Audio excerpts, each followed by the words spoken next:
বিস্তৃত মাঠ জুড়ে সারি সারি বড়ই গাছ, থোকায় থোকায় ঝুলে আছে সুস্বাদু ফল। ভিনদেশি এই বড়ই এক একটি এক এক জাতের। লাল রঙের গুলোকে বলা হয় বলসুন্দরী, আপেলের ন্যায় অথচ কম আকার আকৃতির আপেল কুল, এবং হালকা সবুজে ঢাকা তুলনামূলকভাবে একটু বড় আকৃতির এটি হচ্ছে থাই কুল বড়ই। তবে বলসুন্দরী বড়ই একদম পরিপক্ক হয়ে গেলে রং বদলে যায়। মৌলভীবাজারের রাজনগর উপজেলার একামধু গ্রামের বাসিন্দা গিয়াসউদ্দিন একসময় বিডিআর থেকে চাকরিচ্যুত হয়ে বাড়ির কৃষিতে মনোযোগী হন। প্রথমে ধান চাষাবাদ করে তেমন লাভবান হতে পারছিলেন না, এমনকি প্রতিবার ধান চাষের উৎপাদন খরচ ওঠাতেও তিনি হিমশিম খাচ্ছিলেন। পরে কুল বড়ই চাষে কৃষি বিভাগের পরামর্শ ও প্রশিক্ষণ নেন, এতে তার ভাগ্য খুলে যায়। ভিনদেশে কুল বড়ই চাষ সচ্ছলতা এনে দিয়েছে তার সংসারে। গেল কয়েক বছরে তিনি বড়ই থেকে প্রায় 10 লাখ টাকা আয় করেছেন। প্রথমে আমি 1 বিঘা জমি দিয়ে শুরু করি।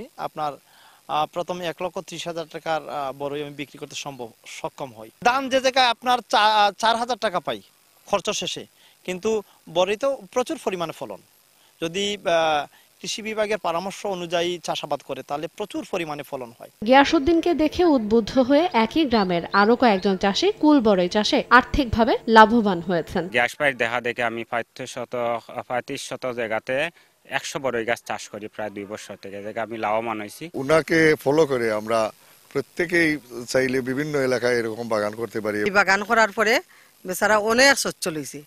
আমরাও চেষ্টা করবো বাড়িতে গিয়ে ওরকম একটা বাগান করি। উপজেলা কৃষি কর্মকর্তা জানান, কুল বড়ই চাষে চাষীদের প্রশিক্ষণ সহ সব ধরনের সহায়তা দেয়া হচ্ছে। আমরা কৃষি বিভাগ থেকে সার্বক্ষণিক তাদেরকে পরামর্শ দিয়ে যাচ্ছি যে নতুন নতুন যে জাতগুলো আমাদের রিলিজ হচ্ছে সেগুলো উচ্চ ফলনশীল, সেগুলো যাতে তারা সহজে সংগ্রহ করতে পারে সে বিষয়ে আমরা তাদেরকে বিভিন্ন হর্টিকালচার সেন্টার সহ যেখান থেকে আমাদের চারা পাওয়া যায় সেখানে আমরা যোগাযোগ করে তাদেরকে উন্নত মানের চারা সরবরাহ করছি। কৃষি বিভাগের দেয়া তথ্য মতে জেলায় বলসুন্দরী, আপেল কুল ও থাই জাতীয় কুল বাগানের পরিমাণ 206 হেক্টর। চলতি মৌসুমে উৎপাদন হয়েছে 1387 মেট্রিক টন।